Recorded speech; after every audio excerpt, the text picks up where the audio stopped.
Hey guys, if you haven't noticed, we're on break right now. Hey, And you're supposed to introduce me. I know, that's right. That's right. Hey guys, I'm Jeremy. And I'm Chris. We are from the Belief Hole podcast, if you're unfamiliar. If you couldn't tell, we are on break right now. Yes, we're getting ready for the spectacular season 7, so stick around for that. Season 7 is coming soon, but in the meantime, we've all been following out there this UFO phenomena, and specifically the drone phenomena out in New Jersey, which hopefully we get some answers to soon, but as of now, not so much. And if you remember, we had a really good conversation with our friend and amateur ufologist, Bryan King. That's right, and we got to talk to Bryan King in the last episode, if you guys haven't seen it yet, on the Hudson Canyon Theory. And the first part of that conversation was at the end of that episode, but the second half was available only to members until now. So right now we're gonna smush those two together. That sound. In beautiful, magical harmony, the first and second part of that interview. Plus we get to drop a lot of those great clips that we didn't get to look at. That's right, it's gonna be packed full of interesting clips. Visuals. So we hope you enjoy this full combined interview on the subject, along with some additional information and visuals. That sounds so exciting. Along with some additional information. Anyways, it's a very fun conversation, so grab a drink, grab a coffee, whatever you're into. And where we're jumping in, we're in the middle of discussing this theory about the Hudson Canyon and the idea that maybe the activity that we see there, these drones in the area right now, could some of the activity be explained as surveillance or something watching some of the other activity that might not be human?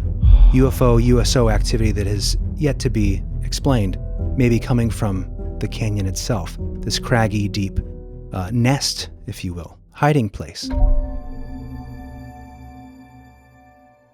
So we're going to jump in at that point, discussing the theory a little bit, and then we're going to get into some video review of some clips and some drones and other phenomena that has been That's enough. going on. Let's get into this interview. Let's do it.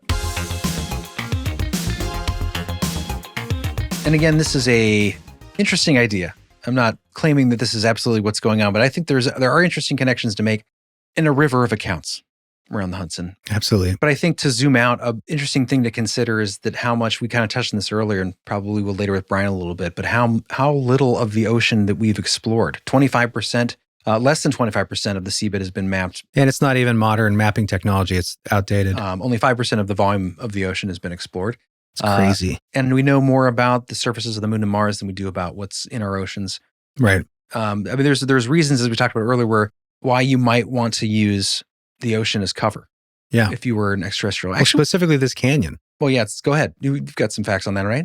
So the Hudson Canyon, which of course you looked at first, Chris, as a possible explanation for this, a possible place to hide for some kind of race or species observing humans, whether they be non-human, submarine, inner Earth, who knows? But this Atlanteans, there you go. maybe. Mermaidians. But this location is pretty excellent for a number of reasons. And just to break it down real quick, of course, it's just outside of New York and New Jersey, very populated areas. But the canyon is so deep, it's about the size of the Grand Canyon, like we talked about. Right. But the walls are 4,000 feet high, but you have also all these crags and overhangs.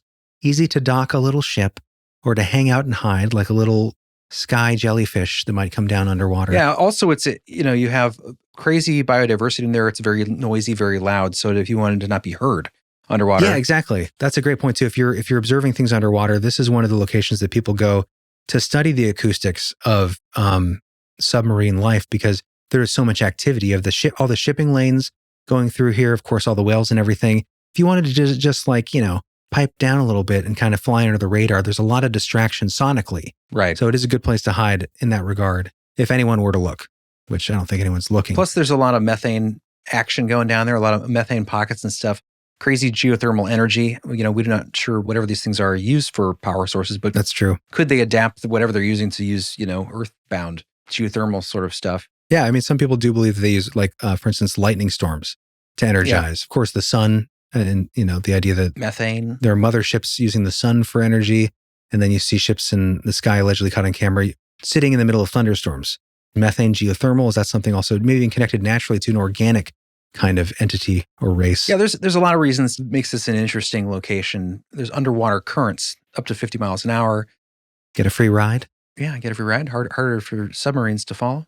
Anyway, we're probably going on too long about this. I do want to get to this conversation with Bryan. Yeah. All right, guys, we're finally inviting Bryan into the Belief Hole to pick his brain about some experience he's had and get his ideas about the current drone phenomena going on and what it might point to. So guys, without further ado, This is Bryan King. Welcome in our very special guest for today. Friend since the dawn of our time. 1990, roughly. A man This is very confusing. who was once a boy. What is happening? It's truthful. I'm just trying to set it up, saying this is a fella who has been looking into the same stuff we've been looking into pretty much his whole life. Maybe not professionally, but as an avid, I would say, Enthusiast. In fact, he is probably our oldest friend who was right alongside us looking into this stuff as children. He was a fella who was taking paranormal research books from the fiction section and putting them correctly into the nonfiction section along with us at elementary school. So welcome, everybody. Warm welcome for my friend, Bryan King. Hello. Hello, officially. There you go. Thank you for that introduction. Happy to help. Oh, it's our pleasure, Bryan. Definitely one of my favorite subjects. Yeah, we need your help. And also, I was excited to bring you on because you've had experiences, and some of our listeners Oh, yeah. will be familiar with some of your experiences that we've covered. But you have some yet undisclosed experiences that relate to this. So I'm excited to get into that as well. I'm happy to share, and it's odd timing, but I think it was, last week I messaged you and I said, do you remember me telling you about these things I was seeing in the sky? And I was able to scroll back through our messages and find that it was May of last year. So Yeah. in my head, I was like, okay, I was doing the drone thing before it was cool and seeing stuff, OG. But just with some of the descriptions of what people are saying, I've seen some things that look similar and are very difficult to explain. So Yeah, I mean, you're right. I feel like there's been sort of an uptick in the past few years. You're talking about just UFOs in general? Or? Yeah, I mean, I think part of it too has to do with, there's people like us who look at the sky a lot. And then there's people, I think, who after the kind of at least disclosure about programs that have been going on clandestinely for several years. Was it 2018? We had the New York Times publish the article after George Knapp's continuous research on this stuff. But we learned about ATIP. We learned about all these programs that have been going on. We learned about the research connected to Skinwalker Ranch, and people started, I think, paying a little more attention. I think that's the first time that we heard. Sorry, that's just so weird that you said that, because that's so true. I know. Most things I say are. Specifically, talking about the recent drone activity in New Jersey, New York, now spotting across the United States, including in Ohio. And I think we may have captured one of these anomalous drones. Yeah. We'll play a video later. Did you grab that? I can. I do have it somewhere. But it's just weird you say like people are looking up at the sky more because when things trend like this or become a phenomenon, people start looking up at the sky. And it's just so weird because in researching activity in New Jersey historically, because it's one of the largest hotspots in the United States, it might be the largest hotspots. I think I quoted something earlier in the episode that talked about the numbers of sightings in New Jersey, specifically in North Bergen, which is just across the Hudson River from New York. It was something like, in a certain amount of recorded time period, it was 753 sightings in this small area of New Jersey compared to Roswell, New Mexico and the surrounding area, 500. So it had like the most amount of sightings, which is just a bizarre thing to consider when you think about the lore of UFOs and UAPs. And just historically, we don't really think about that for New Jersey. But anyways. Did you mean Roswell or did you mean Area 51? Well, Roswell, whatever. I'll throw the thing on the screen now because I can't recall it exactly. But it was specifically in Roswell, New Mexico at the time had like 500 some sightings. Really? I was never aware of all the New Jersey stuff, at least historically. I didn't know that was a hot spot, really. I didn't either. Yeah, specifically in the 70s, big flap. In the 80s, you had the Hudson Valley UFO. It was a UFO flap, but it was from, I think, 82 to 83 or something, or 84. But the whole point was that I was reading this article from 1976, I believe. And in that article, it specifically was quoting someone who had witnessed this, someone who worked in military or intelligence or something. And he essentially said the same exact thing. He's like, it's interesting because after this first report in this area, everyone's just looking up at the sky more now. Yeah. So you're starting to get more and more sightings. So part of the phenomenon that's happening right now in New Jersey, and I'm going to play a clip that kind of summarizes for people that don't know, but you must be living under a rock if you don't, kind of what's been going on with the drones, quote unquote. What was I saying? Well, and there's been a lot pushing the legitimacy of the topic, and really a lot lately with congressional hearings and a little more focus on that. And it does seem like, I don't know if I want to give you my full opinion on what I think some of that could be. It's not an original idea, but just the fact that there's that idea of softening the public to the possibility of this not being, terrestrial stuff. So slow disclosure kind of. Yeah, exactly. I guess the point about, are these more frequent because they're happening more or because people are looking at the sky? Because of the trend, because of the... It's a mixture for sure. It seems like a mixture, but when something hits like that and the news decides to cover it, which of course is for people as old as us, remember that this is a very new phenomenon as far as, not just being ridiculed, but actually asking questions of what's happening in the sky. There's enough visibility and credibility behind whatever it is, whether it's ET, subterranean entities, whether it's, black operations, clandestine projects within our own government, something that is undisclosed, we know is happening. But just the fact that it's being taken more seriously. And on that point, if you guys are ready, I'd like to just play a quick video news summary from one of our favorite guys, George Knapp. Right on. With everything he's doing now, he's got an incredible new documentary series on Netflix, I believe, called it's like Alien Encounter or something. I watched it. Did you see it? Of course you did. Yeah, I've seen it. I thought it was pretty, cause, a lot of those kinds of documentaries are pretty hit and miss and sensationalized, but I thought a lot of what he had in there was actually pretty fascinating. Yeah. Jeremy, we can play that clip. I just wanted to say, I get the argument that a lot of it could be mistaken identity. I think probably the majority of what people are recording and putting up online. Yeah. I think regardless, it points to, we've kind of laid out in this episode too, a history of things. And I think you made an interesting conjecture earlier where, Jerry, you said that they might not be extraterrestrial. They might not be, they might be very ordinary in the way that they're terrestrial, earthbound, man-made. But could they be observing something significant? Could they be retrieving information, Right. Tracking. Yeah. And the way that they seem to at least have handled the situation with leaving all these questions for everybody. But not handling it at all.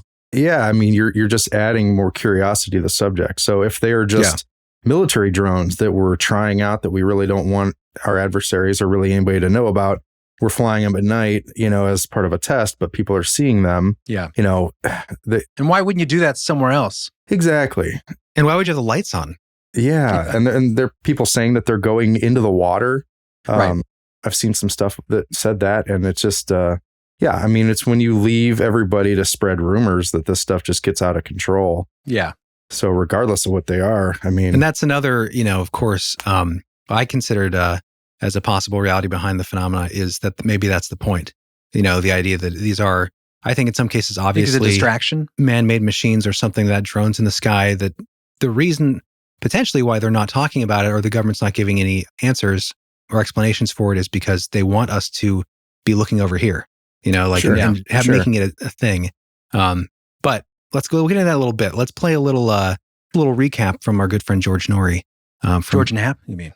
What'd I say? Norrie. George Norrie? George Norrie. Other coast to coast AM. He is, acolyte. We'll get George Norrie later. Phil Baggs in the past, I said, what do we call him? George Snorri? George Snorri. But I feel bad now because he doesn't sound like he's doing too well. He's like always falling asleep. You got one George that's Snorri and another one that takes naps. Yes. Man. I thought about that. I just never thought about that. And you think there's no God. Come on. Right. That's such a clue. This cannot be coincidence. It's a simulation, man. All right. You guys ready? Yep. Roll it. So this comes from George Knapp of, I guess we'll see it on the screen. I think it's Fox News 8, some kind of News 8 out of Nevada. Here we go. Eyes are glued to the skies in Nevada and across the country because of an ongoing wave of mystery drones that have been spotted for the past few weeks. Drone-like craft have emerged each night over highly populated areas and even in restricted airspaces. Now, most are explainable, but some have stumped both law enforcement and the military. Chief Investigator George Knapp reports that this is not the first drone swarm in recent years and likely won't be the last. Omaha, technique kid, rocket across the pass ability to launch helo ASAP. In July 2019, more than 100 unknown objects buzzed and swarmed around 10 U.S. Navy warships 100 miles off the Pacific coast. The objects were documented on camera, on radar, and on thermal sensors. Splash. In multiple shapes and sizes, including huge wingless orbs with no detectable propulsion system. Just drones, no biggie, the Pentagon suggested a few years earlier with Navy pilots on the East Coast. Now, guys, do you remember this one? Yeah. I was going to ask you to stop that picture right there. Yeah. I heard Mylar balloon. It seemed like a possible on that one. It seemed, because wasn't it kind of drifting? Yeah. For those of you listening on audio right now, and definitely come to YouTube and watch the video, because this is a very video heavy portion of the show if you haven't figured that out. Although that does look a lot like, sorry, I was going to say some of the drones that have been caught lately on camera, I feel like that shape is definitely reminiscent. Yeah. I was going to say, what you guys aren't seeing right now, if you're listening on audio, is kind of I don't want to say Mickey Mouse shape. It's almost like looks like the state of Ohio. A little bit. It does a little bit. That is weird now that I realize. Maybe it's like an Ohio State balloon, from Buckeyes game it's or like something. An oval cut in half across the top. But yeah, like a fat triangle, portly triangle with little tips kind of on the end. So that picture, though, actually, in some weird way, reminds me of what I saw. That's what I was going to ask. Yeah. Really? Yeah, because it was not lit. It was, moving from east to west in front of me, just above the tree line. And it was only discernible because, there was a starry night and there's light pollution behind it. So this thing would move, from my perspective, from right to left. And it did not have like wings. It just had like this sort of upside down kind of bell shape. But it was moving so quickly that, there'd have been no way I could have gotten a picture of it. Yeah. Speaking of that, Bryan, would you tell us that, kind of recount that for us? Sure. Let us know what you were doing and then how that all transpired and what you saw. Yeah. So I'm in my backyard. I'm facing north. So east is to my right, west to my left, and got pretty good stars out here because there are some wildlife preserves in the area that, you can't build on. So it's just naturally darker. So facing north, that's where some of those preserves are. So we get good stars. And I was just sitting on my back deck. I turn off all the motion lights in the house so that it's extra dark. And mostly just watching, like, satellites have been really easy to see. I had seen Starlink a few times back there. Nice. I thought that was cool. But, I'm kind of like a UFO junkie in a way that if I have time to sit outside alone in the dark and just look up, I can be comfortable and just do that. Yeah. But the one thing that I saw that I think I saw twice, I'm pretty sure I saw it twice, was not like way up in the sky. It was like just over the horizon tree line and moving really, really, really fast from right to left. And it had no lights on it. I couldn't make out much of a shape because there was nothing shining on it. It was just a black object. But I knew it wasn't a plane. I knew it wasn't, obviously not one of the satellites, because if you've seen satellites in the sky, they just look like a star that's moving. Yeah. And they're about the same size in reference to the stars in the sky. So this thing was so low, made no noise, and was just across my entire plane of view so quickly that there was nothing I could have done. I could not have pulled a phone out and tried to get it. Even if I did, I doubt I would have been able to make out any discernible object. But it's weird because, that was something that, I went inside and started, I told you guys, I told other people. And then, months go by and you just kind of forget about that stuff. But yeah, it's weird how that happens. When all this drone things, when all this talk of drones started to come up in New Jersey, like, it sort of reignited that thought for me. And I was like, I wonder if that's in some way, similar to what they're seeing. Related. Since they were saying that they were big. I know what a drone looks like. I have one. If you were to see an object from this distance and that size that was more like a traditional drone, it would have been just a thin piece of paper basically going right to left. It would have been really small, and they tend to be lit up. Yeah. And they make noise. Oh, yeah. This was more like a solid, like a block of shape that was just kind of going like that and in a straight line. I was going to say, that's how you recognize that it wasn't because it was illuminated. It was because it was the absence of illumination and it was kind of blocking out what was behind it in the sky. Right. That's kind of how you recognize it. Which means it had to be pretty big. Yeah. Like I'm picturing in my mind's eye, like something the size of a car.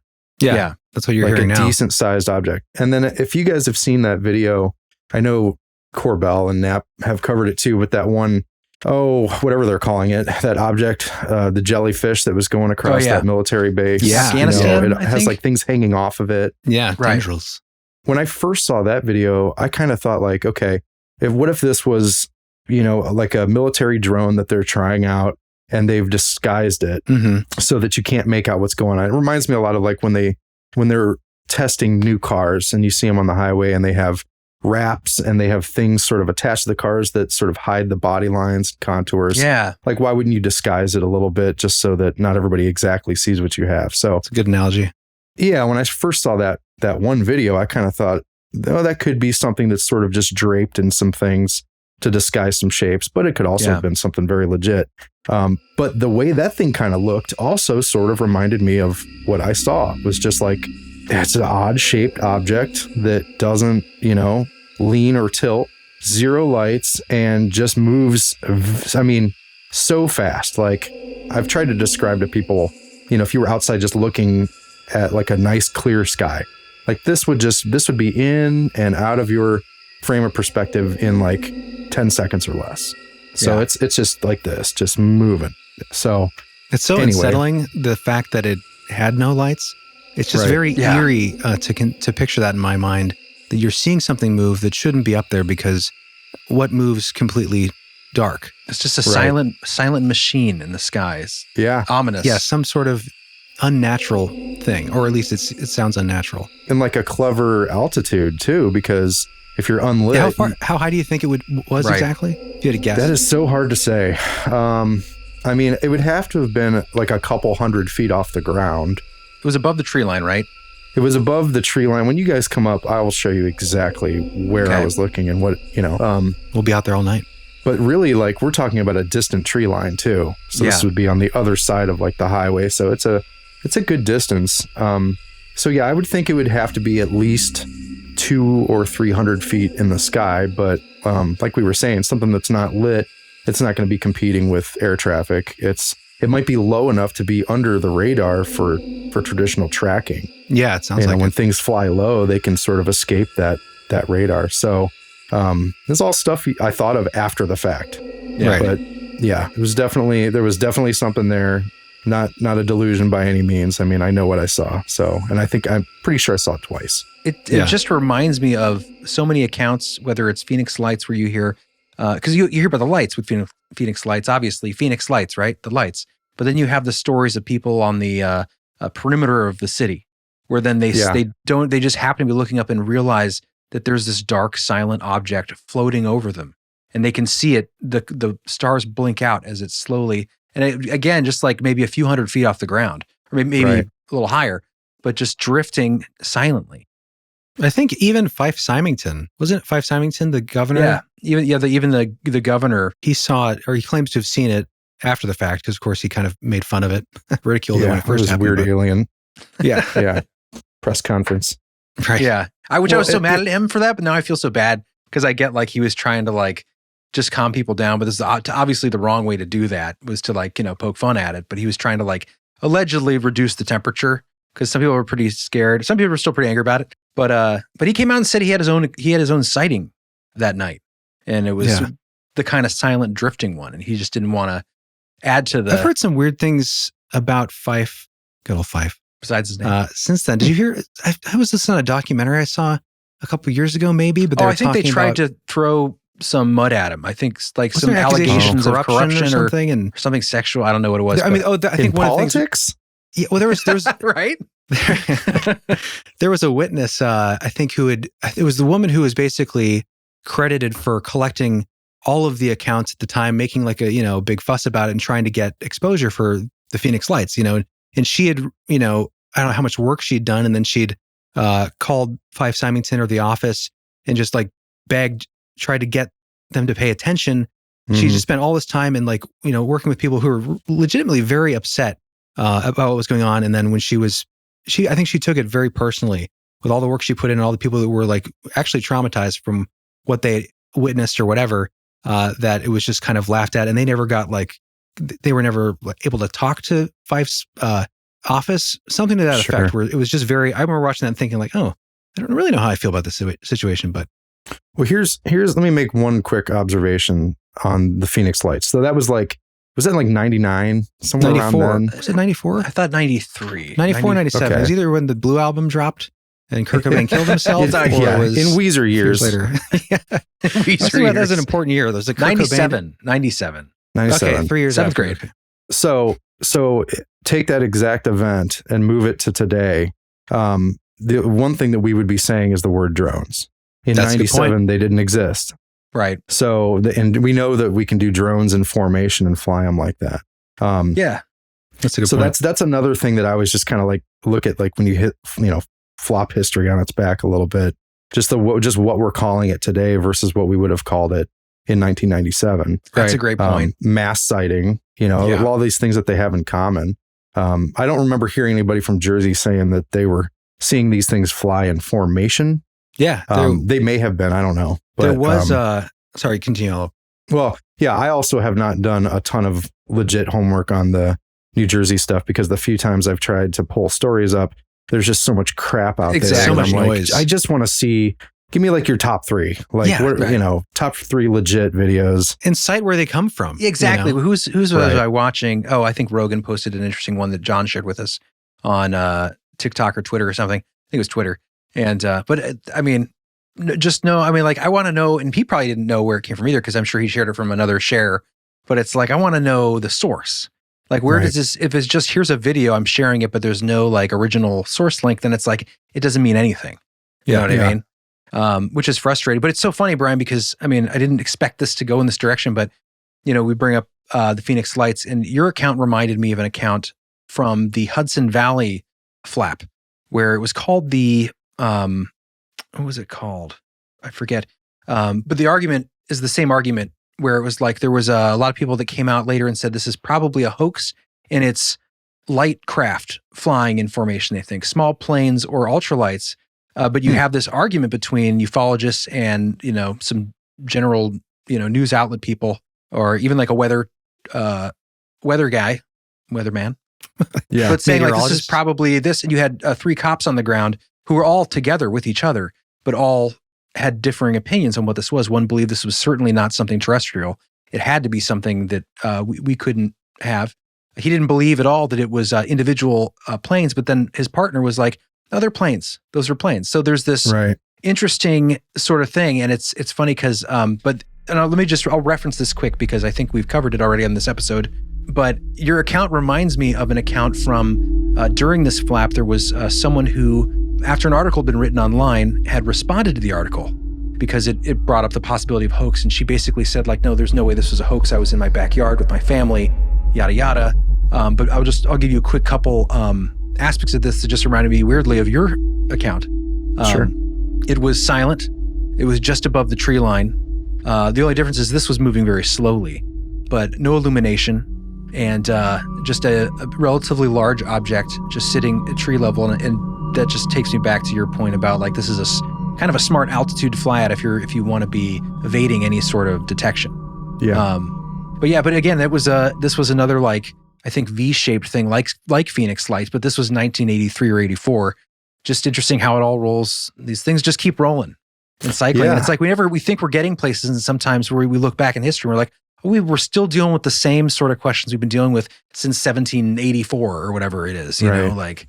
Well, and the people that have the experiences, I mean, I can definitely say that probably most of my life, I would think, oh, I hope I get to see something, in my lifetime.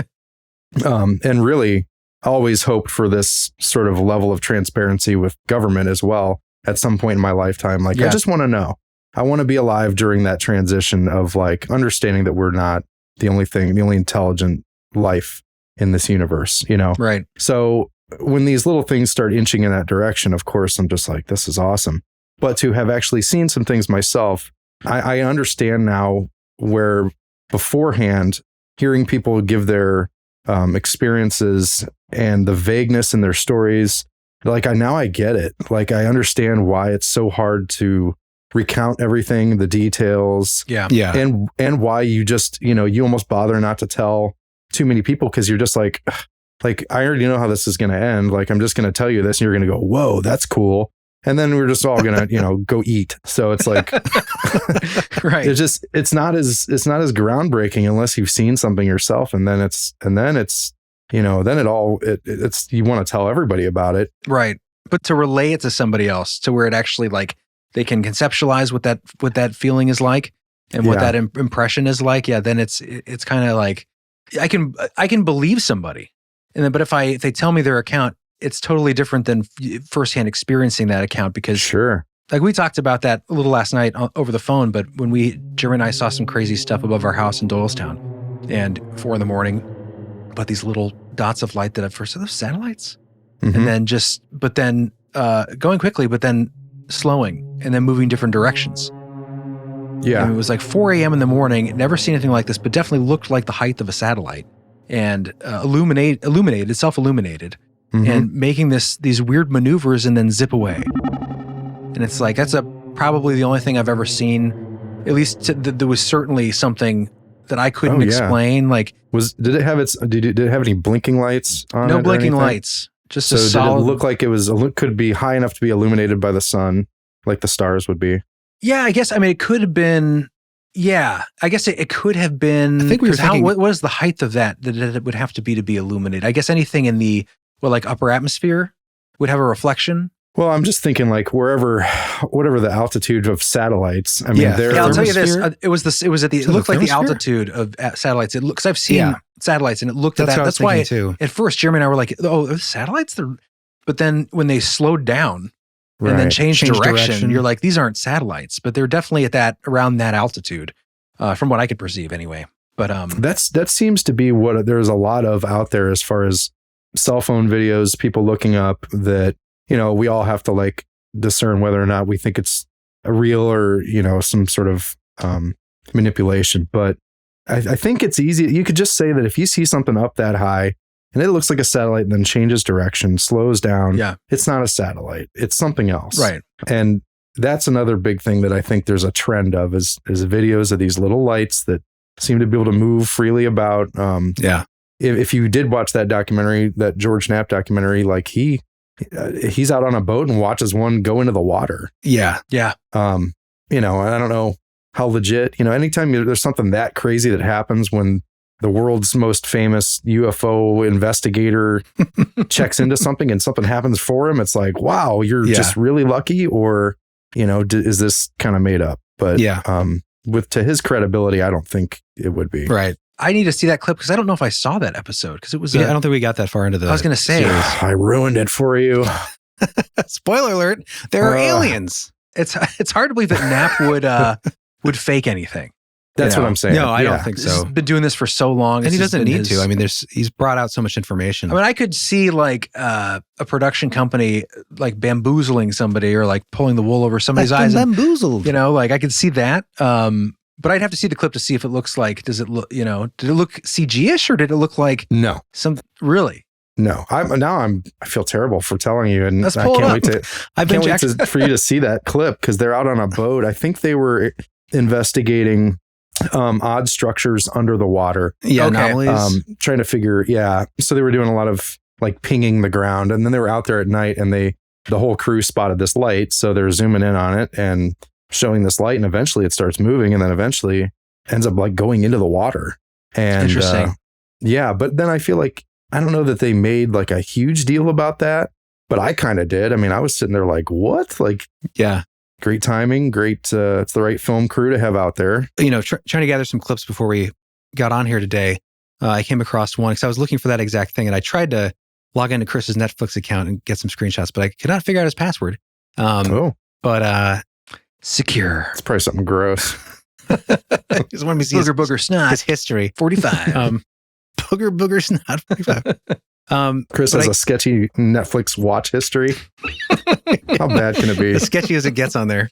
It's just Netflix kids. I don't know if people know I watch cartoons all day long. Anyways, you weren't here for the first part of the episode, Brian, about the Hudson Canyon, but this is what Chris was pointing to as a possible origin, or something that whatever is, if it's military or black project, whatever it is, might be watching or tracking something. earlier in the episode, we talked about how vast the oceans are, obviously, and how little we have been able to capture information on these vast areas in the oceans. But there are these canyons around the world, and the two in around the United States that are the deepest and the most cavernous and the longest are one in it's called Hudson Canyon. It's right outside of where all of these sightings have been happening. And what I think is so interesting is that earlier in the episode we covered, and I'll relay it to you just because I think it's an interesting talking point, but we covered a declassified CIA memo. There were at least three crew members on this naval ship, and they see this craft, and they all kind of describe it a little differently. But the second description, aspects of that just remind me so much of, maybe you can guess here by the description. But he says, I was on the main deck, port side, just forward of the bridge when the third mate shouted. And as he goes out, he looks off the starboard bow and he sees this thing, what he describes as an egg cut in half. So sort of a half oval. Another crew member described it as a elliptical sort of, oval shaped thing. He describes it as, he says, during the time I saw it, it was approximately 70 feet off the water, and I judge it was approximately 10 miles away. I clearly saw its shadow on the water. I last observed it off the starboard quarter, and it seemed to be increasing its speed and ascending. It had an elliptical shape, and I could clearly see that it had 3 dimensions. It wobbled in the air, made no noise, and was metallic white in color. Does that remind you of anything? Metallic white? Metallic white cylinder above the surface of the water. A wingless? Wingless tic-tac. I mean, that just sounds like the tic-tac Oh, to sure. me. Yeah. Yeah. So this is from 1950. But again, another naval sighting right above the water, again over another sort of canyon where there's a canyon in California that's a little further away from where the Nimitz had their experience. But it's just mind-blowing to me because it's almost described exactly the same way as the tic-tac thing. And it just reminds me of, like, you see, recent footage of these like metal spheres that are floating over in Baghdad or wherever. And they're, wingless things that are going, and how much do they just sound like Foo Fighters? Like, It's interesting because there seems to be these things that almost are, like, I'm going way out here on a limb and I'm not making any claims, but it seems like sometimes these technologies that just kind of get redescribed in different era and kind of designated what they could be based on our own technology, but a lot of times sound almost exactly the same as they were, 100, 200, 400 years ago. Right. Just described, as you said, Brian, just described differently. Yeah. Almost seems like it's something out of time. Well, and to add to your baseless idea. Thank you. If, like the Foo Fighters, it was World War II, right? Yeah. For something to show up and not be on radar from anywhere, and then suddenly they're there and then the pilots are seeing them. I guess it would make sense, or at least you could speculate that they're coming out of the water, right? Yeah. I mean, if they would ascend out of the water, they would not be visible on radar until they got to a certain elevation.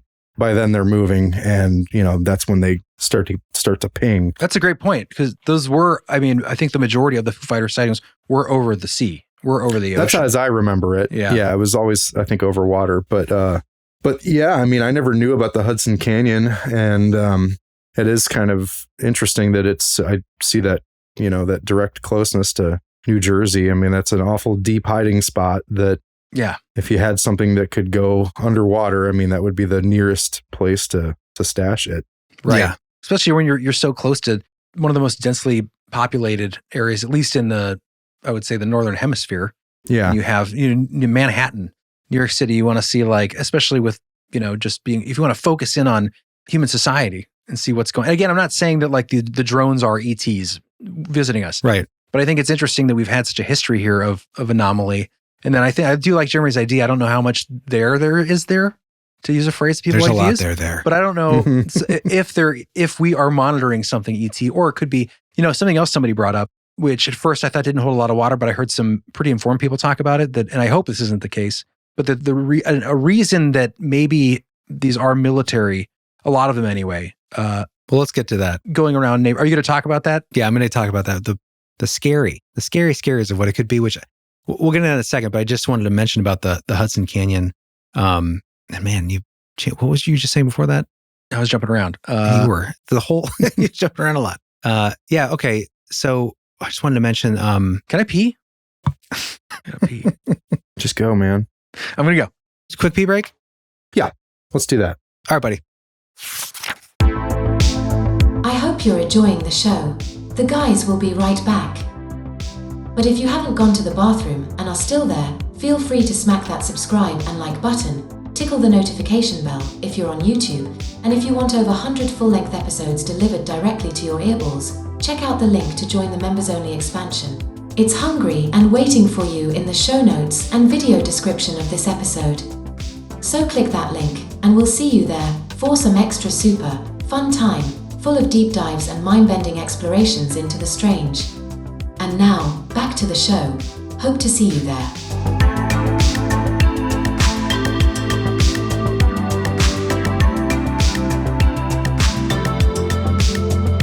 But yeah, the Hudson Canyon, 2016, it was recognized and nominated by some group to be a protected area under the ocean waves. And then in 2022, it became official. Really? From NOAA that it was an official nomination, and they would looking at exploratory expeditions, but the whole purpose was you could still fish in this like 2,500 mile area or whatever was in the ocean over the canyon, but no drilling, no mining, nothing undersea that might interrupt an alien base. I don't know. I just find that kind of interesting. And you have this time where they're kind of doing these expeditions. At the same time, you kind of have this buildup of it's uptick in activity. Exactly. I mean, it's are you poking the beehive, or it's kind of crazy, but yeah, that's odd enough. And again, I don't know anything about it, but it is kind of weird to say there's this Hudson Canyon thing out there. It's really deep. We're telling you you're not allowed to do anything down there. Yeah. No exploration, no drilling. I don't know what you would drill for. Oil. It seems like pretty deep though. Yeah. It's just kind of weird to put like a little electric fence around it and be like, yeah, just not here. Yeah. You can fish and get harassed by the local UAP activity, but I mean, obviously, you could make an argument for because it's the ecology of the. I mean, it's bigger than the Grand Canyon. Super biodiversity going on in that in microcosm. That's what the aliens want you to think, though. But it's interesting the timing of it. It becomes a protected region. Well, it's not yet. It's nominated 2022 officially. Well, your theory is falling apart. Well, the other thing would be like, did anybody plan or want to do anything down there? Right. Like, did anybody have paperwork getting pushed through? Like, we're going to go drill this cavern. And they're like, oh no, wait, we have a base. It didn't sound like it. Yeah. It sounded like, actually, I have some video that we're going to play a little bit. I think from that, one of the expeditions, from one of the ROVs, which I think shows an alien. Well, like a Biff style at Harris? Maybe more like the ocean is beautiful and mysterious kind of alien. But it's weird, man. I'm telling you, I think some of these things are sky jellies. I think there's a weird as above, so below aspect to this angle. So it's a jellyfish. Maybe. It could be a specific kind that I Googled. But it's weird because some of the attributes of, these underwater creatures have weird parallels with some things that are seen in the sky. I do think a lot of these things are potentially organic. Not just mechanical craft, but there are things like some of the orbs that split from each other and like seem to give birth to new ones. And we've heard stories of we've covered on the show sky creatures, these reports of things that have come down from the sky to feed. And it sounds very, of course, after Jordan Peele's note, drinking from reservoirs. It sounds very sci-fi, but there have been accounts of this for decades and decades. So we'll get into a little bit of that. But I do have some other videos if you guys are interested. Let's do it. Yep. Last day of school. All right. It's last day of school and our friends over from the other study hall pod. It's a fun time. Should we finish Mr. Knapp? I would like to hear his whatever he recapped. Hear the rest of his? Yeah, I think so. We'll wake him up from his nap. Mr. Knapp. Here we go. I think this might pick up where we left off. I know. It sounds fun to say. There we go. A few years earlier, when Navy pilots on the East Coast encountered unusual objects on a daily basis in their training ranges, the debunkers called them drones or balloons or both, certainly not UFOs. In the past few years, the all-purpose term drones has replaced swamp gas and weather balloons as the military's go-to explanation for unknown objects. In what might be the most ironic of the current sightings, intrusions by so-called drones caused air traffic at Wright-Patterson Air Base to shut down this weekend. Wright-Pat is where the wreckage from the 1947 Roswell crash was reportedly stored. Nice touch, drone people.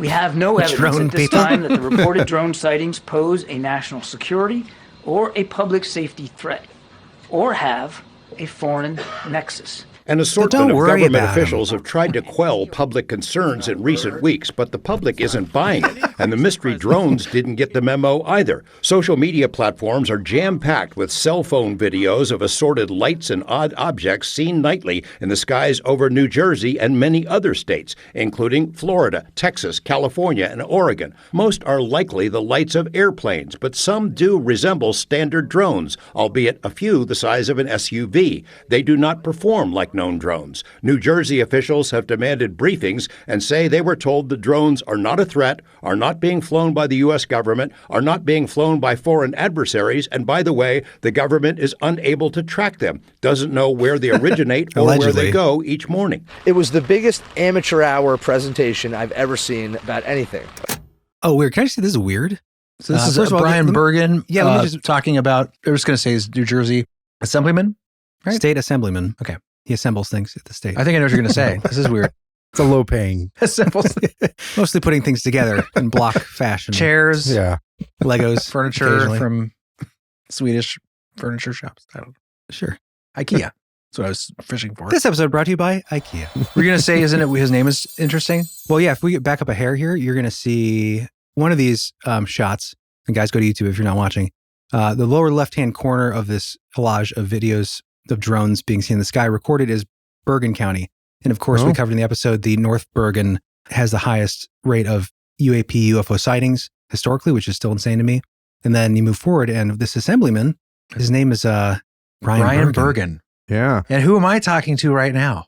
Brian with a Y. Brian with a Y, of course, but huge difference. Still interesting. It's still a synchronicity, Brian. But yeah, is that the only reason I going to stop that? That's not a very good point. I'll move on. So this is in a conversation, I think, with him, with the local representatives talking to representatives from the White House. Right. Or someone at the federal level. Calm them down, basically. Like and they're getting jerked around. Here we go. Every question that was asked by a member of the state legislature, great questions, no answers, no resolution. They don't know where the drones are coming from. They don't know who's doing it. They don't know why they're doing it, but they say there's no credible threat. It was annoying to be there. The president-elect is among those who doubt what the public is being told. It was annoying. And then Trump goes on to say, like, President-elect is not in there yet, but he goes on to say, kind of like, it's weird. They say they don't know anything, the government, but like, how do you know? Why don't you talk about it, kind of thing. Both sides of the political aisle are getting in on this and weighing in, but let's go to some of the shots. There's some pretty crazy footage, and we'll just wrap up the last bit of this video here, if you guys are cool with that, and then we can discuss. Yeah. Rumors have swirled. Maybe they're from Russia or China or an Iranian mothership parked offshore, or maybe it's a secret operation by the feds to quietly track down a dirty bomb or nuclear materials smuggled into the country by terrorists. Officials have tried to quash such rumors, but their credibility has been impaired. Just days ago, the public was told there were 0 verified drone intrusions into restricted airspace over military bases. Then, in a statement just days later from multiple agencies, including the FBI and the military, it was admitted there have been intrusions by unknown drones over 2 New Jersey military sites, also confirmed drone intrusions over a nuclear power plant. Prior to the New Jersey outbreak, mystery drones repeatedly flew into the highly restricted airspace over 3 critical air bases in the UK. So what gives? It's a serious deal, man. I think it's a test. Somebody's testing us, and we're failing that test. Now, at least 2 incidents involving incursions by mystery drones have been reported in Nevada. We're trying to track those down. Expect to have more information, hopefully, tomorrow. Okay, of course, because they're in Nevada. So you're seeing this across the entire country, a lot of this activity. And from the footage we've been looking at there, those all to me seem very man-made, right? Or some kind of drone. Yeah.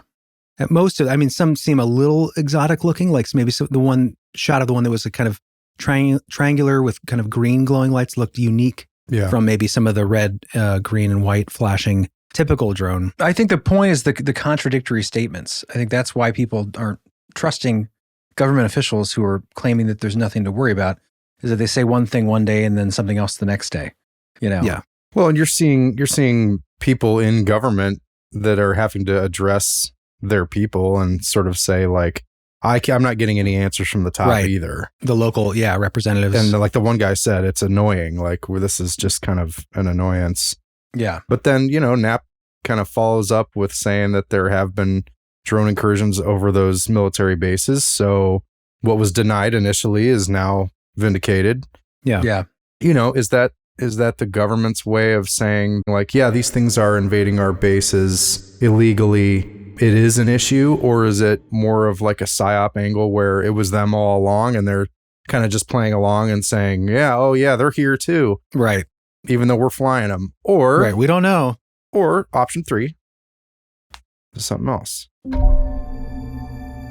Mm-hmm. Right? Yeah, it's interesting. One of the things that I heard that I was kind of referencing earlier was, and you probably heard this theory too, Brian, it made the news a little bit, that there might have been some sort of weapon that was placed somewhere in maybe neighborhood regions of New Jersey, and that it would explain why the government would not acknowledge that they were flying things, but also saying it definitely wasn't foreign adversaries. Right. And it's not a commercial, so it's kind of got to be ours, but at the same time, we're not going to say it's ours because we're looking for something we don't want you to know we're looking for.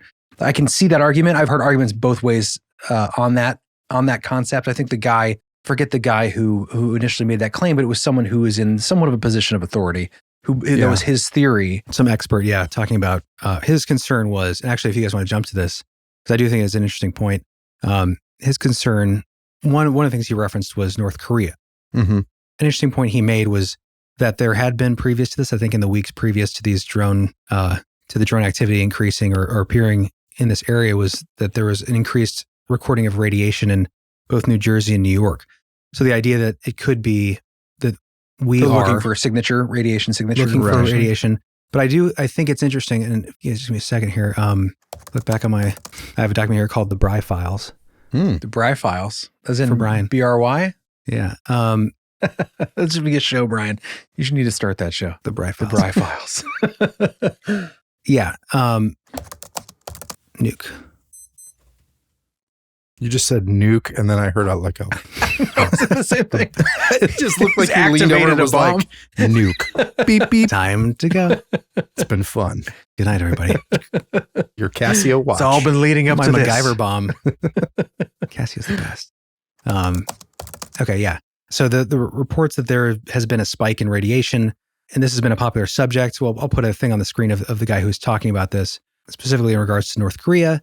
But I'm sure you're familiar with Brian, former Navy pilot Ryan Graves, who testified at the congressional hearing. I just heard him out recently on all that stuff. That's why I almost didn't want to regurgitate the information, just because I didn't know the source regarding the nuke, right. The nuke claims. And he made a point that it was, not something that you could use drones to necessarily track down. Yeah. I actually have that clip. No expertise in that. So, but yeah, go ahead. Sorry. That's okay. Yeah. I came across this clip that I thought was interesting. Just specifically this one excerpt from, he was on Rogan actually recently. Right. And Rogan asked him about the drone activity, and Graves, with his kind of recent additional connections inside the government military because of him, being a whistleblower and coming out. He's talked to a lot of people about what's going on behind the scenes, or stuff that he can't necessarily share at times, but he did kind of say, like, well, everyone I've talked to, I can pretty much guarantee that's not what it is. And so I just want to play this clip about some of his explanation for that beyond what he's been told by sources in the know. Sure. Yep. All right. This comes from the Joe Rogan Experience episode 2244. That's a whole lot of episodes, 2244. And with Ryan Graves, an ex-Navy pilot, former, I should say. The thing that I had heard was that it was a missing nuke from Ukraine. And if that was the case, what could they do? Is there any truth to this idea that we have the type of drone capability that we could send these things out and they would search for gamma radiation and they'd be able to find a nuke? Is that... So there are teams that respond to those types of potential emergencies, typically within the Department of Energy. Having, potentially hundreds of drones flying around trying to identify these isn't necessarily the best way. Gamma radiation is typically well shielded in weapons. And at very high altitudes or even moderate altitudes, like we're seeing these objects, it would be pretty difficult to detect them. And the way that NIST, the DOE typically operates in this environment is ground-based teams searching for radiation itself. So it's not necessarily consistent with how they would do it to begin with. And then based off of that other information, that's what leads me to believe that's not the case. Well, That makes me feel better because I was freaking out this weekend. Okay, interesting. That's kind of surprising to me. I would think, as I'm in my brain, I imagine it to be like, kind of like thermal or like infrared. You could maybe just see nuclear radiation because in my sci-fi brain, I would assume that's just a technology that we have acquired. I can't remember. I had it on the tip of my tongue a minute ago, but the device for reading just think that the radiation. Geiger counter? Yeah, Geiger counter. Geiger meter. Yeah, Geiger counter. Giger meter. No, the Gaga meter is what Egon used. Right. A Geiger counter actually detects xenomorphs. H.R. Giger's. Oh. Yeah. Or I think it detects when H.R. Giger is hungry or nearby. Yeah. I think at least what I've seen of that's typically something you do on the ground. Yeah. That's like a handheld device or like soil sample type stuff, whatever. Right. I don't know that they would use drones to look for nukes that way. And according to him, that wouldn't be the traditional method. And it's that's a weird way to go about it because you're putting on a show. Yeah. And that's a great point, Brian, because I'm still wondering, like, if it's not a distraction, if we're really looking for, if it is us who are these drones. I do think a lot of these are obviously look man-made, man-operated, especially with the lights flashing. Why would you not be dark? Like the thing you saw in the sky was dark. Why would you make a show of it and have like there was one, and I couldn't find this clip, maybe I'll drop it in, but the, what was it, 50 some drones in I don't know if they were flying in an organized pattern, but they flew over the ones ocean. That came out from the sea that the police drone had caught. Yeah, and they're all lit up. One of their officers called 911 after seeing 50 of them come off the ocean. Advised after we made contact with that officer that there were 50 that came off the ocean. 50? 50. That was my reaction also. There were 50 that were coming off the ocean. And this is a sworn officer? A sworn officer, yes. We contacted the Coast Guard, at which point the Coast Guard went out with their boat, and they reported seeing 13 following their boat. And then the Coast Guard also advised that they went over them about 300 feet and had a wingspan of about 8 feet. And more than a month since these reports started, the federal government doesn't know what they are either. And that's the thing too, is I saw an interview with a sheriff from New Jersey, I believe, or the sheriff, or I'm not sure if he was the sheriff or some figurehead, local representative, but he was talking about how the sheriffs put up their drones to try to identify, track these things. And of course, there's no heat signature. They couldn't locate them once they got in the sky. Hours earlier, I was invited to join the Ocean County Sheriff Department. They launched their own drones to see if they could intercept the mysterious aircraft New Jersey residents have been reporting in recent weeks. The department says these mystery drones evade detection because they don't give off heat like regular drones. Why do you think that is? We don't know. It's just something that we haven't, it's not something that we've had our hands on. It's not something that we've experienced. Something they hadn't experienced until now. Interesting. That's pretty odd. There's so many things when it comes to this. I think overall, I feel like there's definitely some unusual things happening with this situation. I think a lot of what people are reporting are probably man-made. Yeah. Probably even typical aircraft. But when you have this sort of excitement, but there is something else. And also it's interesting, and not to get too far into the weeds, but I was going to say, it was an interesting point made because my initial thought was, it's just crazy that like local law enforcement can't take these things down. What's interesting is that immediately there was legislation offered up in Congress. Yeah. Chuck Schumer put something forward. Was kind of spearheading it, but basically it was like, they should make it a local thing. And initially it was like, oh, good, more local control over situations like this, probably a good thing. But then attached to it was, I guess, opportunity for more surveillance. For the federal governments have. Of course. No one disputes drones flying in airspace could be a danger, that drones flying over our military bases could be a danger. That's why it's illegal. This body must not rush to grant sweeping surveillance powers.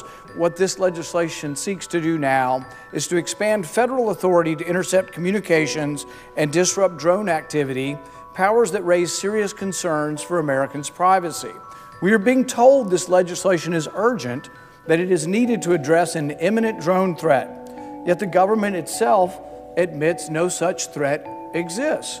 So either there is a threat or there isn't a threat. Why don't we try to get to the truth of the matter of what actually exists and what the threat is before we propose legislation? When Congress legislates in haste, Without debate and without accountability, it is the American people who suffer the consequences. The bill before us would grant law enforcement significant authority to intercept private electronic communications without consent. For example, the bill would allow the government to conduct dragnet surveillance of the phones innocent Americans traveling through U.S. airports as long as the government claims they are doing it to neutralize a drone. The federal government already has the power to deal with drones. The federal government already has the power to stop any drones that are in airspace around airports. The federal government already has the power to protect its air bases. So if there is a significant problem here, come forward and let us know. Who are these drones? Who's operating these drones? We owe it to the American people to demand compelling justification and full transparency before granting any new surveillance authorities. We do not trade away our freedoms, our privacy, and our constitutional protections for vague promises of security.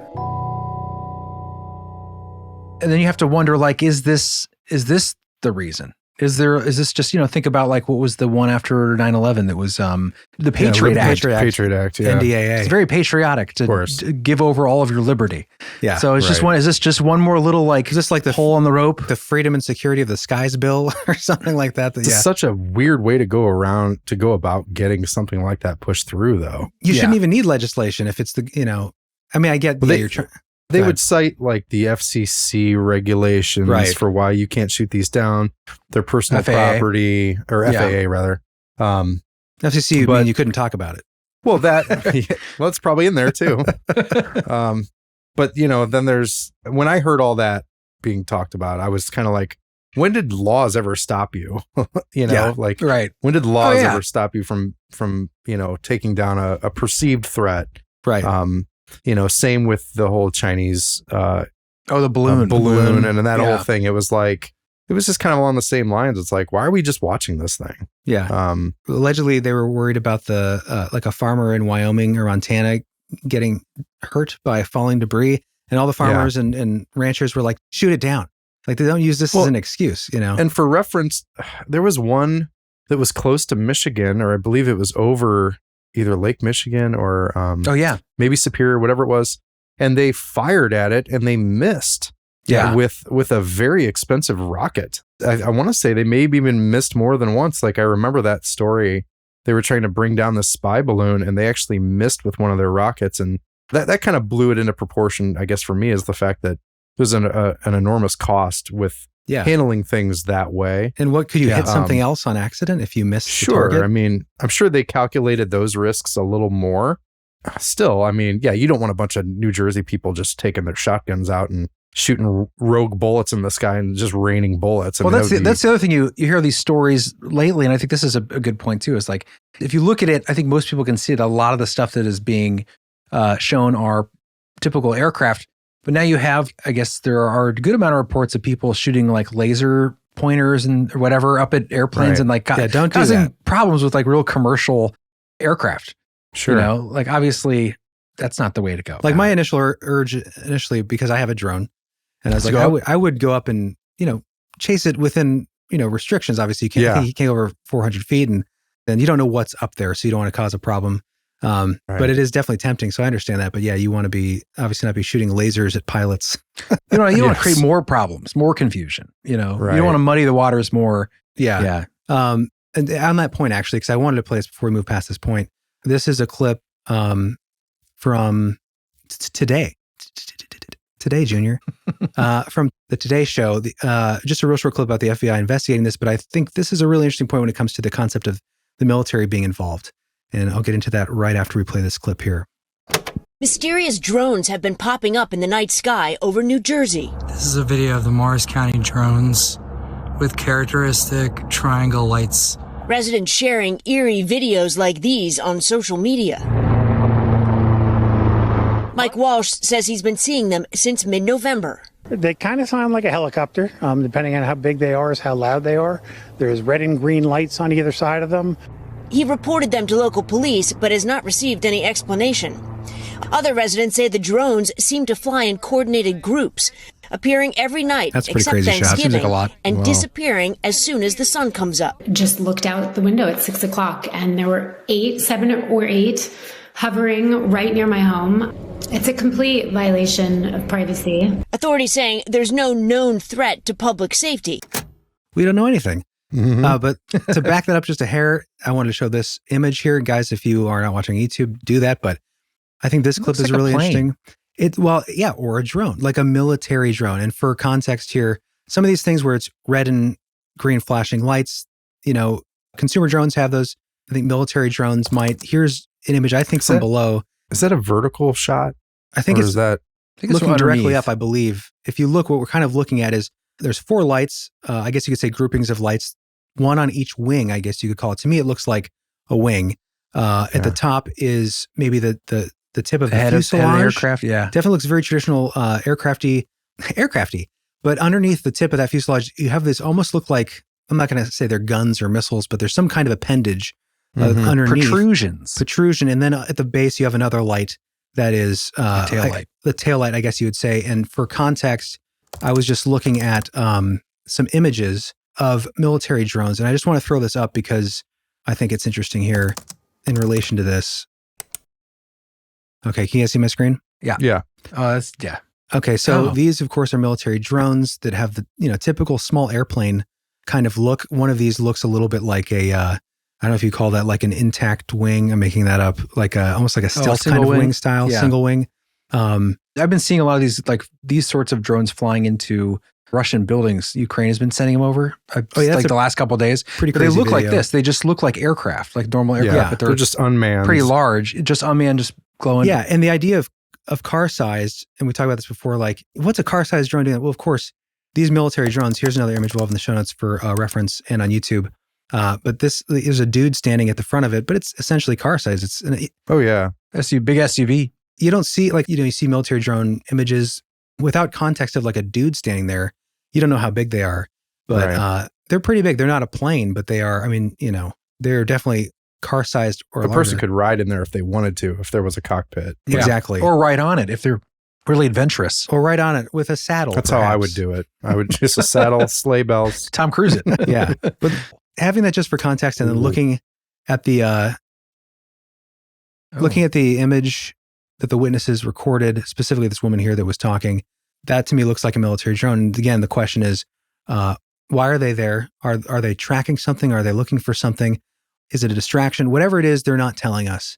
Whether it's our military or some, a black group, dark project, or, they say it's not anyone foreign, which again, if it was someone foreign, I don't understand how we wouldn't be able to track that.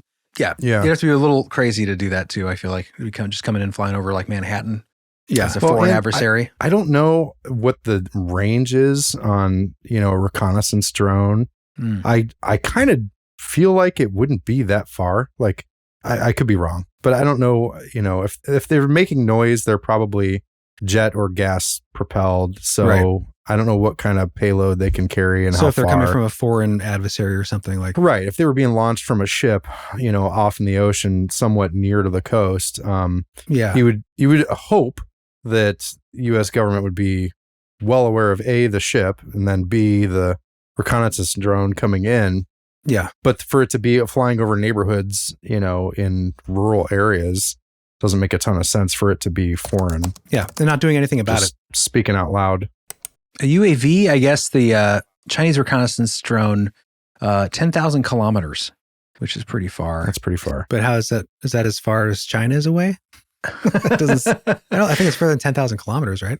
Yeah, but you probably launch from an aircraft carrier. Or if you launch from a secret underground alien base in the Hudson Canyon that you have a deal with. Sure.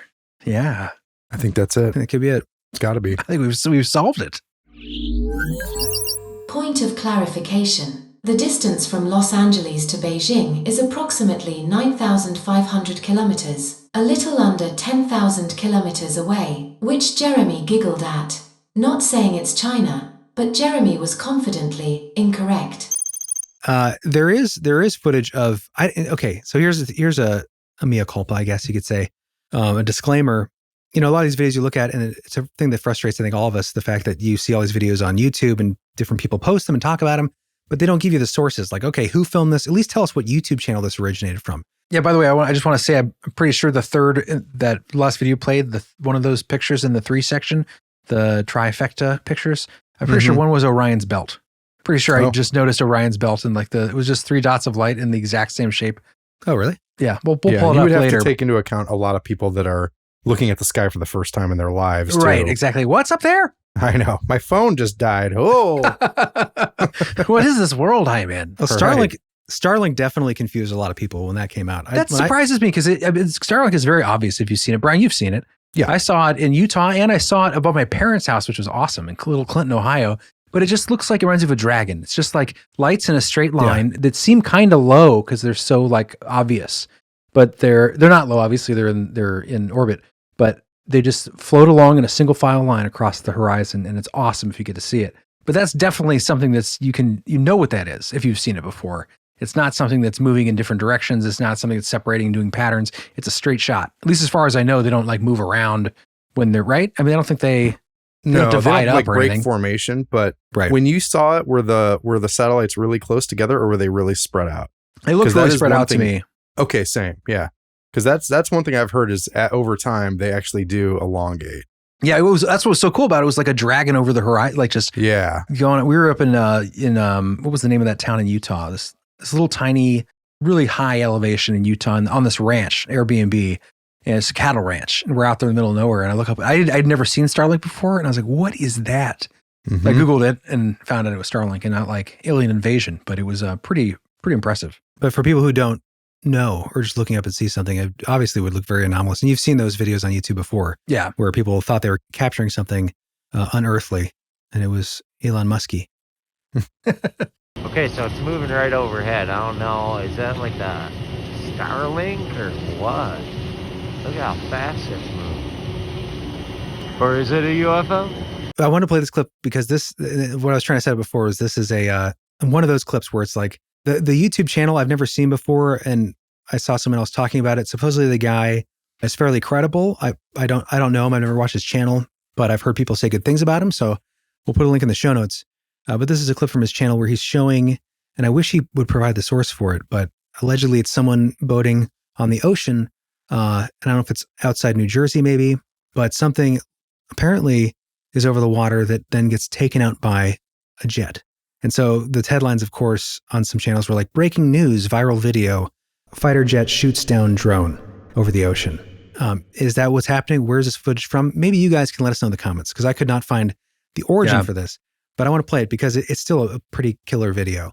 And Brian, as a fisherman, you might get some chills if you were to experience something like this. So here we go. He's like, I'm getting ready for this. I'm chilling. I should say who this comes from. I guess we'll include it after. Here we go. Check this out. There was a guy out on a boat that saw a jet fire a missile at something in the ocean that couldn't be seen, but there was an explosion. Take a look at this.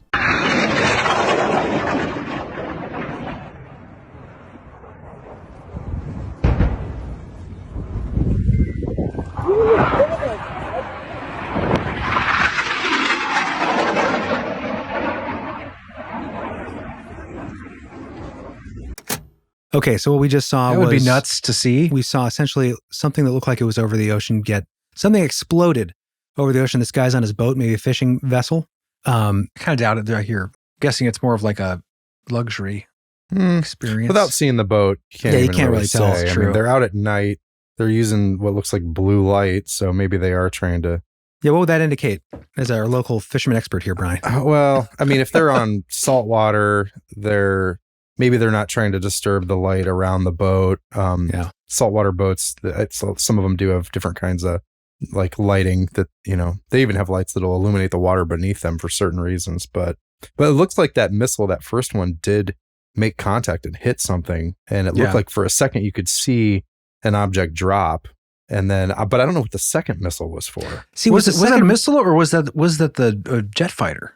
I thought maybe that was the aircraft that fired the missile. Oh, maybe. Coming into frame. Maybe. It sounded like that. And then, because, we haven't really talked much about orbs or spheres, right? A lot of people have been reporting these kind of parallel with these more Earth-based seeming drones. So some people have claimed that this second object that comes in and then zips off is one of these kind of orbs, non-terrestrial, whatever. And it's understandable because there's no defined features other than the kind of orb of light and then it zips off. But the sound does sound like it would match the acceleration of a jet, some kind of jet engine. Sure. So I'm going to play it just one more time if that's okay. Yeah. Yeah, so that was like a missile hitting this thing. And you're right, Brian, the second thing that comes after this explosion does look almost identical to that. So could it be another missile? Although, I guess it is just a light in the sky. Either way, it'd be terrifying. That's fast. It's going very quickly. So that last shot at least showed the inside of the boat.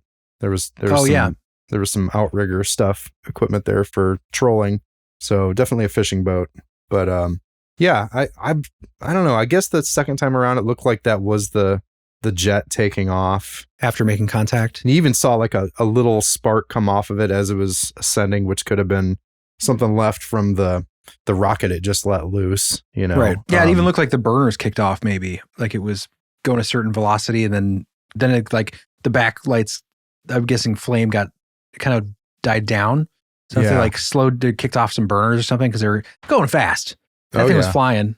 I could not do that. Did you see when the impact happened? Like, did you happen to see like the little dark shape that was left behind right after it hit? No, I didn't notice. Let's take a look here. Brian, you're saying right after contact? Yeah. Right after the explosion? Oh my God, there's a spider. Hold on. Hey, fella. See if we can get him on camera. Another kind of ET. Mm-hmm. Jeremy's in a basement. Nice. Can you see it? Keep him around. Yeah, he'll eat all the buggies. And is he invisible to my camera? I saw his silhouette, but... Yeah, I can see it. Oh, here he is. He's not focusing because he's small. I don't have a macro lens. Continued distraction, Jeremy. Sorry. He comes down every now and then, and I just thought I'd acknowledge his presence. That's how gullible we are. There's a spider. Ooh, look. Oh, is he listening? That's unusual. I've never seen that before. A spider. Spider. CIA. Okay. Sorry. You check them for bugs. Get it? These are really... Rim shot. We're killing it now. Leave it to a drummer. All right, Brian, you were talking about a dark silhouette or something after the explosion? Just right after it hits. It looks like, I can't tell if it's like the cloud of smoke or the object itself. Oh, yeah, or maybe even like some sort of shadow of the object. Let's see. Right. Oh, yeah. All right, keep going. There. Oh, yeah. That almost looks like maybe a cloud to me. Might be the cloud. Like the smoke that, yeah. Okay. But I feel like you can kind of make out the shape of what almost looks like it's on fire. It just looked weird. Yeah. Yeah, back it up frame by frame there, Jer.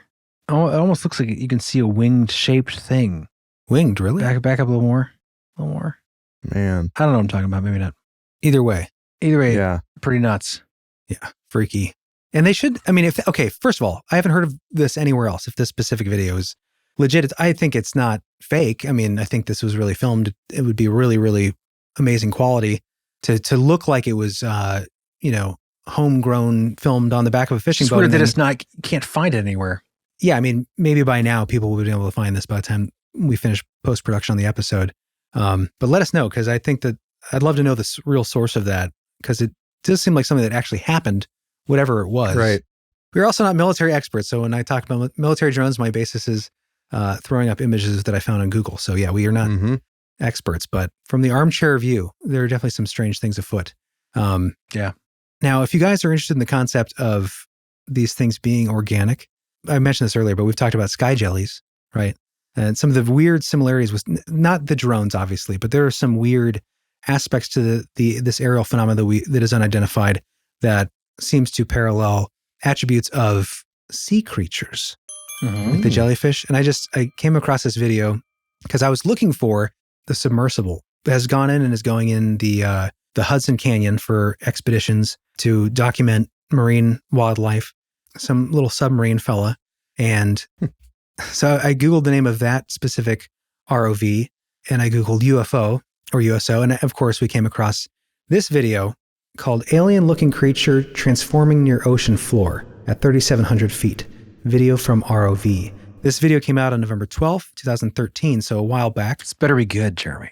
From Captain JRD. It has 6.3 million views. And we'll just play this and then we'll talk about it. And I know this is not a UFO, okay? I know this is not a USO. It is some kind of... Is it an alien creature? It could be. I mean, some people say that octopuses are of extraterrestrial origin, but whatever this is, it's incredible. And I think it's, frankly awesome to watch. So I'm going to play this and then we'll talk about it. Maybe its connections, not with this being, but similar attributes to some of this organic seeming UFO phenomena. Bryan, I think as a underwater aficionado, I think you will love this with your... Oh, yes. Your other calling, marine biologist. Yeah. Yep. So we're seeing something drifting down towards the ocean floor or towards the side of the canyon of some 1,096 meters. Okay. So pretty deep. Oh. Oh, and then what? It morphs and becomes something that might be kind of familiar. Oh. I've seen those guys before. That's awesome. Lobe-looking. Wow. And then it becomes, it has all those lights suddenly. It's illuminated inside by different colored lights, which again remind me of Christmas tree. Some of the experiences we've heard, like as far as the things in the sky that flash different colors, red and green. That's actually a really good point, Jared. The light, the changing of, what is it doing? Now it's getting kind of, I think, pushed in the boosters of the ROV. Now this obviously an earthbound creature, but I mean, it seems alien. So someone point out in the comments below that it is likely some kind of blood belly comb jelly, also known as a Lampostis, I can't pronounce that. Lampocteis. Lampostis. But if you Google video and images of that, it is definitely very similar, but it is something unique. I'm not saying that obviously. What's your argument here, Jeremy? My point is that like if you, when watching that, some of the attributes of this kind of underwater creature, this jellyfish, among other kinds of jellyfish, compare some of the lights that kind of rotate within the organic movement. Could it be that something that we see in the sky that we assume is extraterrestrial might be something either previously existing in our atmosphere in a kind of jellyfish-like way, some life form we haven't identified? Because as we know, the size of the sky is like how many hundreds of times the depth of the ocean, the volume. Right. Yeah. It's a crazy amount of space that obviously we can't map as the sky, the atmosphere. Is this organic? Look at pictures of a blood belly. Holy crap. Yeah, they're pretty incredible. I was just trying to think of how it would create that first shape on its way down. That was bizarre. And I think when you look at these things, though, because so much of their body is clear, and then they choose where to send the pigmentation. Mm-hmm. That might be one type of pigmentation that thing puts off, but you just can't make out the rest of its body because it's clear. It gets to the bottom, and then just like a jellyfish, it sends all the coloration back into its skin, and then that bioluminescence kind of fires up, and then it takes off. But yeah, I mean, just looking at some of those deep sea creatures, holy crap! Yeah. Here's Bryan here, and you mentioned bring up images of that. I have a video of a blood. I know, guys, if you're just here for the aliens, I still think this is alien enough. I mean, it's so incredible what these creatures are. And could there be a link to something in the sky? I personally, I know as crazy as it sounds, I do think that there are potentially unidentified atmospheric entities out there that we've covered in the past. And could there be some connection, at least with the biology? But here is a clip, Bryan. This comes from Mabari, the Monterey Bay Aquarium Research Institute, of a blood belly comb jelly, a deep sea fireball. And it's pretty incredible.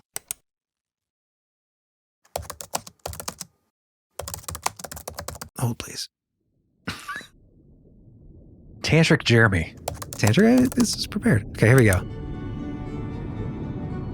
It looks like a mothership. That's so awesome. Yeah. So you can see this kind of, gelatinous, so Blade Runner-y jellyfish thing with these lights that skim across the surface of their body, illuminating in a track of light. I imagine this to attract prey. God, just the digital coloration too. It's like pixelation, It's like creating television using RGB. Pixels. Yeah. It just looks like electricity. Yeah. It does. I guess it is, electric. really. Biological electricity. Right. Bioelectronics. That's awesome. Anyway. Oh, I appreciate that, Jeremy. I do think that, besides the natural wonder and beauty of nature, we've mapped 25% of the ocean floor with non-modern mapping. So since the beginning of recorded history of floor mapping, most of it's outdated. Only 5% of the volume of the ocean has been explored. So it's insane. Some of the things, and not the drones obviously, but are some things that we're seeing in the sky. In the USOs specifically, we've seen things come in and out. I don't know how much time we have left, guys. I really wanted to play a clip for you of a USO coming in and out of the water. I don't know how much voice you have left. You're fading into the night. It's running low. I'll add some post effects on it so it sounds like a sky jelly disappearing into the outer atmosphere. But yeah, is there a connection? I guess is the question. Is there, to some of the things that we see. Maybe alien in a way that it is just non-terrestrial, but not extra. I mean, I think this is we used this recent contemporary sort of excitement that's going on with the drones to talk about some real historical phenomena within this region and also talk about some interesting theories. And I like that you brought in the living sky and the sky creature concepts, because it's something that just doesn't come up. We could talk about it every time I talked about UFOs, and I would feel like it still doesn't get talked about enough.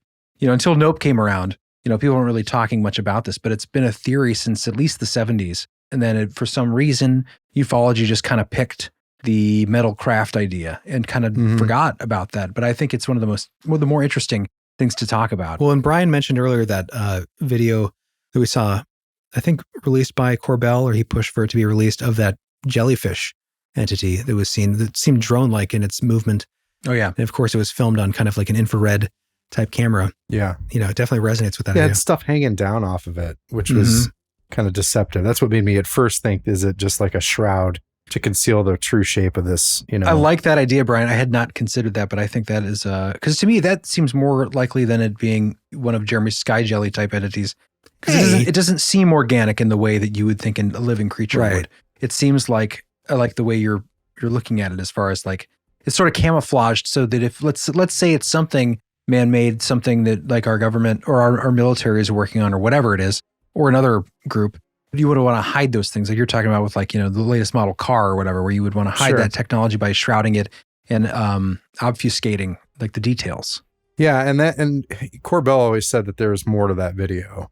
Oh, really? So there's so much, we just get that one clip. Yeah. And that's it. But I would love to see, I think he made it sound like the remaining parts of that video, maybe he got to see them, but they couldn't get it. I guess there's more details, but yeah, it's weird how there are like, I know he works with governmental agencies. I know like he has to get clearance to release some things. So it's not like a complete whistleblowing operation. Like you have to still get clearance to do it, which is such an interesting dance of like, it's not WikiLeaks. It's not like I'm just going to do the thing. It's like, I want to work with people so that they can let me release certain things, but we're going to apply enough pressure through media or whatever to slowly get things released. It's just, I don't know. I think we're in a weird time, because more than I think ever in our lifetime, there is an openness to talk about this stuff within media, within the government. I think real honest actors within the government, some people like Burchett, people that are like pushing for disclosure on the scale we haven't seen before. But at the same time,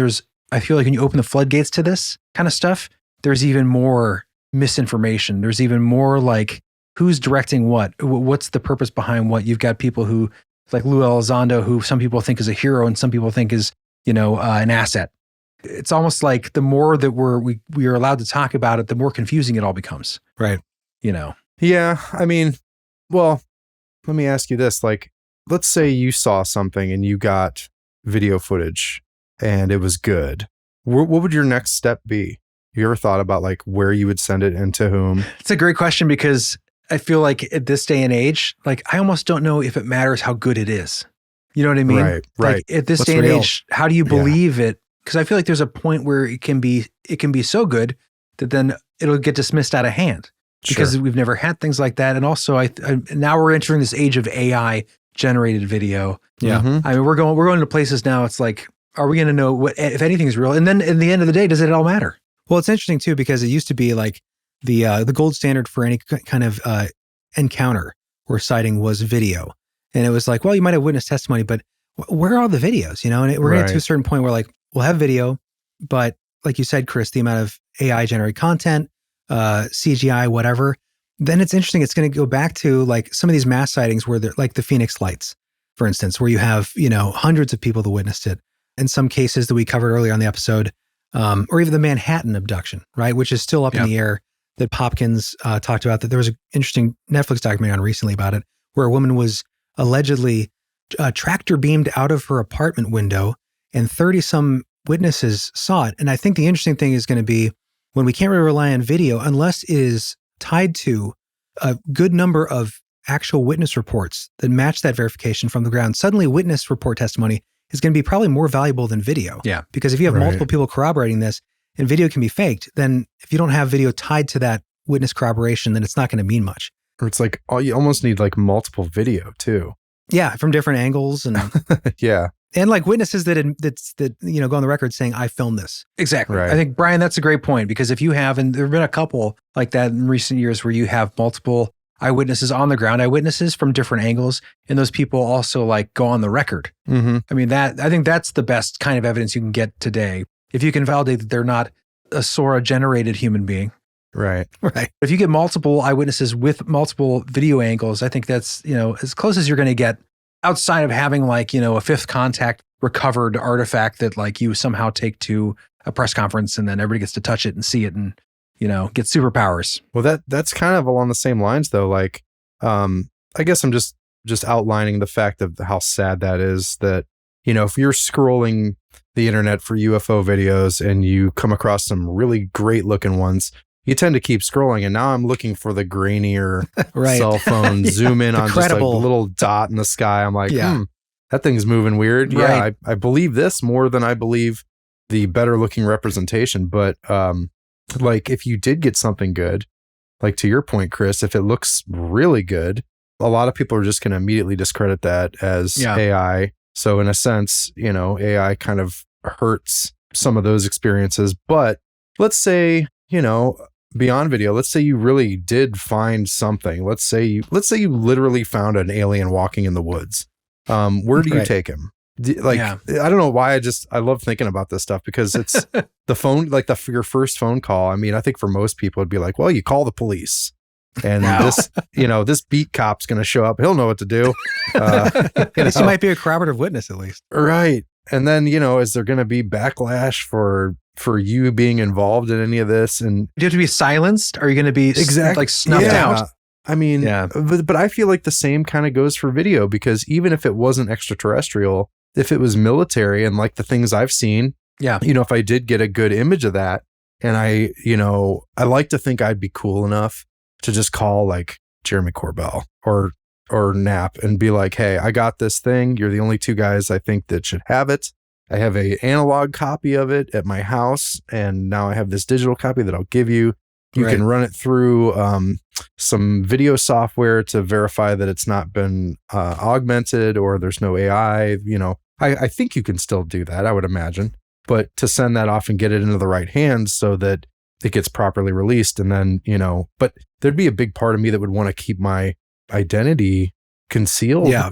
Just because, like, I don't know if the government's going to say, like, well, you saw this thing and now we have to kill you. So Plus, now you have a family. So there's like extra concerns. Oh, yeah. Yeah. Yeah. I mean, there's kind of a lot to think about there, but I don't know. I don't know why I decided to open that. No, it's a good point. It's what do you do? Well, Brian, I was going to say, thank you for coming on with us. Yeah. And having you on is something I've always wanted to experience.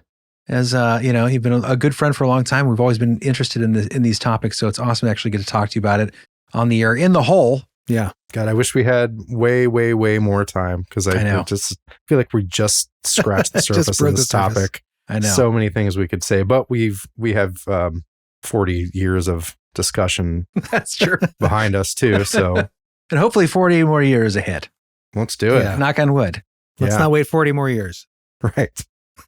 See you in 40 years. See you in 40 years. We're just floating in VR amalgamous space. Just consciousnesses tangled together. We're just talking silently, telepathically. Anyway, but yes, this has been great. I'm sure we'll do this again. Yeah. But thank you for coming on, brother. Thank you. You guys are wonderful. You're wonderful. Aw. All right. Hello, dear belieflings. The brothers have asked me to thank you for being here as they near the end of their season break. They hope you've enjoyed this special release in the meantime and look forward to greeting you back into the hole for a brand new killer season very soon. Until then, thank you for being awesome and starve those freaking ghouls. Robot Lady out.